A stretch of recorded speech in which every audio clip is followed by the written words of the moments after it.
اور صرف افراد کو تنقید سے بچانے کے لیے اظہار رائے کی آزادی کو محدود نہ کیا جائے۔ یورپین یونین کے سفیر کی بصیرت GSP+ تک مسلسل رسائی حاصل کرنے کے لیے اہم ثابت ہوگی، کیونکہ پاکستان اس اسکیم پر انحصار کرتا ہے جو یورپین یونین کی منڈیوں تک ترجیحی رسائی فراہم کرتا ہے۔ اس سے پہلے یورپین یونین نے 9 مئی کے واقعات میں ان کے کردار پر مقدمہ چلائے جانے پر تشویش کا اظہار کیا تھا، جبکہ PTI کے سربراہ عمران خان کی گرفتاری کے بعد جو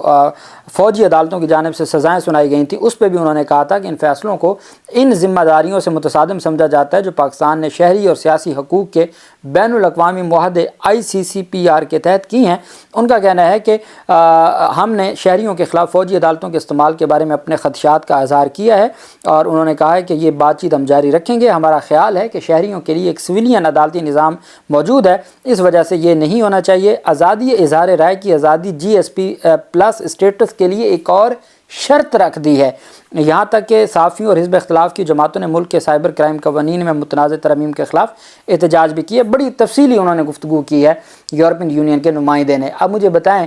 ایک طرف یورپین یونین کے نمائندے آئے ہوئے ہیں، وہ ہم سے GSP+ اسٹیٹس کی شرائط کے اوپر بات کر رہے ہیں، اس میں ایک شرط وہ آزادی ہے اظہار رائے کے اوپر کر رہے ہیں، اور دوسری طرف ہم PICA ایکٹ میں ترمیم کر کے کل حکومت کی جانب سے کہا گیا کہ وہ اس معاملے کو آگے نہیں بڑھائے گی، اور پھر ہم نے دیکھا کہ کس طریقے سے انہوں نے یہ سارے کے سارے معاملات پر اپنے سیاسی لوگوں کے خلاف کارروائیوں کے لیے اس کو فوری طور پر صدر سے اس کی اجازت ہوئی، اور آج گزٹ نوٹیفیکیشن بھی جاری ہو گیا ہے۔ توشہ خانہ تحائف سے متعلق کابینہ ڈویژن نے مارچ 2023 سے 31 دسمبر 2024 کا توشہ خانہ ریکارڈ جمع کروا دیا۔ اسی مدت کے دوران شہباز شریف، اسحاق ڈار، مریم نواز، نواز شریف، عارف علوی، بلاول بھٹو اور قاضی فائز سمیت دیگر شخصیات کو تحائف ملے۔ کابینہ ڈویژن کی جانب سے جاری کیے گئے نوٹیفیکیشن کے مطابق مارچ 2023 سے 31 دسمبر 2024 تک درجنوں شخصیات نے تحائف وصول کیے۔ اس میں اعظم نذیر تارڑ بھی ہیں، مصدق ملک بھی ہیں، رانا ثناءاللہ بھی ہیں، عطا تارڑ بھی ہیں، شاذین بگٹی اور جام کمال۔ کابینہ ڈویژن نے نوٹیفیکیشن کے مطابق بلاول، آصفہ بھٹو، طلحہ محمود، سینیٹر طارق فاطمی، یوسف رضا گیلانی اور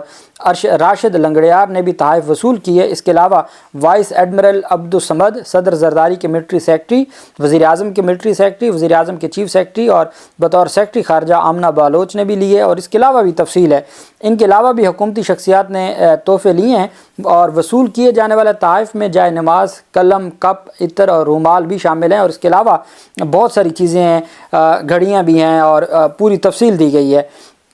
گزشتہ پونے 2 سال میں بیشتر وصول کنندگان نے توشہ خانہ میں تحائف جمع کروائے۔ کابینہ ڈویژن وصول شدہ مختلف تحائف کا تخمینہ کروا رہا ہے، جس کا پروسیس جاری ہے۔ کئی لوگوں نے اس کو اپنے پاس رکھ لیا ہے۔ شہباز حکومت نے مارچ 2023 میں تحائف کے حوالے سے ایک نیا طریقہ بنایا تھا۔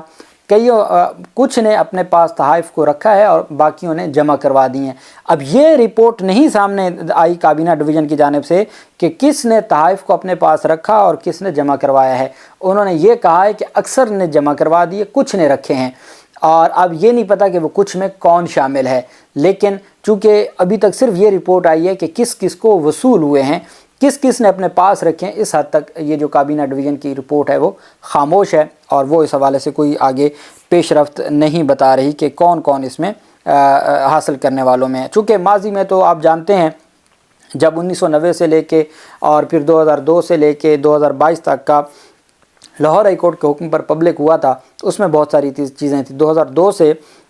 2022 تک پبلک کر دیا تھا، لیکن 1990 سے 2001 تک نہیں پبلک کر رہے تھے، چونکہ وہ سارا دور تھا نواز شریف اور بے نظیر بھٹو اور آصف زرداری خاندان کا۔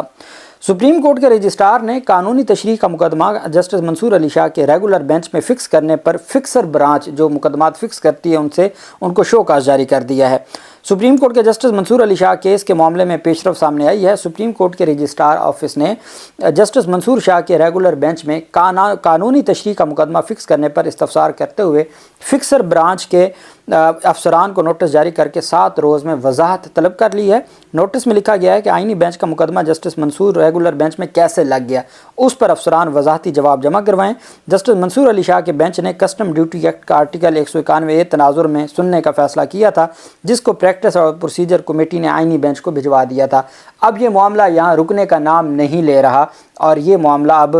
جو شو کاز ہے، فکسر جو برانچ ہے جو فکسیشن آف دی کیسز کرتی ہے،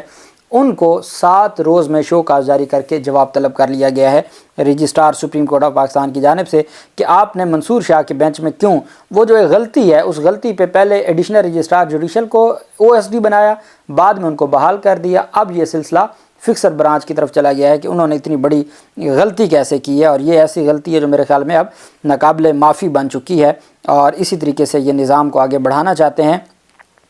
آپ کے علم میں ہے 8 رکنی bench Supreme Court of Pakistan کا ریزرو سیٹوں سے متعلق بڑا فیصلہ جو تھا، اس میں عدالت کے فیصلے کے باوجود فیصلوں پر عمل درآمد نہ ہوا۔ جسٹس منصور علی شاہ صاحب آج کراچی بار ایسوسی ایشن کی جو نو منتخب باڈی ہے، عہدیداران ہیں، ان کی تقریب حلف برداری ہے۔ حلف ان سے لینے کے لیے بطور مہمان خصوصی منصور علی شاہ صاحب اس وقت جب میں آپ سے بات کر رہا ہوں کراچی بار ایسوسی ایشن میں موجود ہیں، اور آج ان کا جو خطاب ہے، کیونکہ پہلے وہ مختلف ماحولیاتی آلودگی سے متعلق اور جو ADR کا نظام ہے، متبادل جو عدالتی نظام ہے، اس کے حوالے سے کانفرنسز میں خطاب کر رہے تھے۔ آج پہلا خطاب ہے ان کا بار ایسوسی ایشن میں، اور آج 26ویں یعنی ترمیم کے حوالے سے اور بہت کچھ آج منصور علی شاہ بولیں گے پورے نظام سے متعلق، اور آج کا دن بہت اہم ہے۔ منصور علی شاہ کی جانب سے اپنا پورا موقف آج بار ایسوسی ایشن کے، جیسے محسن اختر کیانی صاحب نے چند دن پہلے کی ہے، اس سے پہلے میڈیا نے ان سے سوال پوچھا جسٹس منصور علی شاہ صاحب سے کہ ریزرو سیٹس کا جو فیصلہ ہے یا جو آپ کے فیصلے ان پر عمل درآمد نہیں ہو رہا، تو آپ کیا کریں گے؟ سپریم کورٹ آف پاکستان کے سینئر ترین جج جسٹس منصور علی شاہ نے کہا، ہم تو چاہتے ہیں کہ مسئلے کا حل ہو اور ہم قانونی طریقے سے مسئلے کا حل بھی کریں گے۔ منصور علی شاہ صاحب نے کہا، فیصلہ نہ ماننے والی بات پر میں کیا کہہ سکتا ہوں، ہاں اتنا ضرور کہوں گا کہ اس معاملے کو قانونی انداز سے ہم طے کریں گے۔ یہ ہو نہیں سکتا، آپ کو یاد ہوگا منصور علی شاہ نے پہلے بھی یہ بات کی تھی کہ یہ ہو نہیں سکتا کہ سپریم کورٹ فیصلہ دے اور اس کے اوپر عمل درآمد نہ ہو۔ آج منصور علی شاہ صاحب نے کہا کہ اگر عدالتوں کے فیصلوں پر عمل درآمد نہیں ہو رہا تو میں اس پر ابھی تو کچھ نہیں کہہ سکتا، لیکن اس معاملے کو قانونی انداز سے طے کریں گے۔ قانون کے لیے کام ہونا چاہیے، ملک کی بہتری کے لیے کام ہونا چاہیے، اور ہم قانونی انداز سے، انہوں نے کہا with in the prescribed limits of the supreme court کی جو اتھارٹی ہے اس کی حدود میں رہتے ہوئے وہ اپنی جو ذمہ داری ہیں وہ نبھائیں گے، اور ہر طرح کے جو عدالتی فیصلے ہیں ان کے اوپر الٹیمیٹ عمل درآمد ہوگا اور عدالتیں اپنے فیصلوں پر عمل درآمد کروائیں گی۔ انہوں نے کہا ہے کہ قانون کے جو طے کردہ اصول ہیں اس کے اندر رہتے ہوئے ہم ان تمام جو معاملات ہیں اس کے اوپر آگے بڑھیں گے، کیونکہ بار بار جسٹس عائشہ ملک صاحبہ کی جانب سے بھی چند دن پہلے مخصوص نشستوں کے فیصلے کا آئینی ترمیم والے کیس میں کہا گیا ہے 26ویں یعنی ترمیم کا معاملہ جب بھی کھلے گا تو اس میں مخصوص نشستوں کا فیصلہ ان کے گلے پڑ جائے گا۔ اور جو میں نے آپ کو PTI کا بتایا تھا آرٹیکل 239 کا، کہ جب ٹوٹل ممبرشپ موجود نہیں تھی سینٹ میں بھی اور قومی اسمبلی میں بھی، تو یہ آئینی ترمیم ویسے ہی نہیں ہو سکتی تھی، تو ان کے یہ چیزیں ساری ریورس ہوں گی۔ ہاں یہ جتنا ایسا انجوائے کر سکتے ہیں یہ انجوائے کریں گے، لیکن اب آپ نے یورپین یونین کا بھی سن لیا، امریکہ کیا کہہ رہا ہے وہ بھی آپ نے سن لیا، تو یہ تمام جو تفصیلات ہیں وہ چیزیں سامنے آ رہی ہیں۔ اللہ پاک پاکستان کا حامی و ناصر ہو۔ بہت شکریہ۔ اللہ حافظ۔ پاکستان زندہ باد۔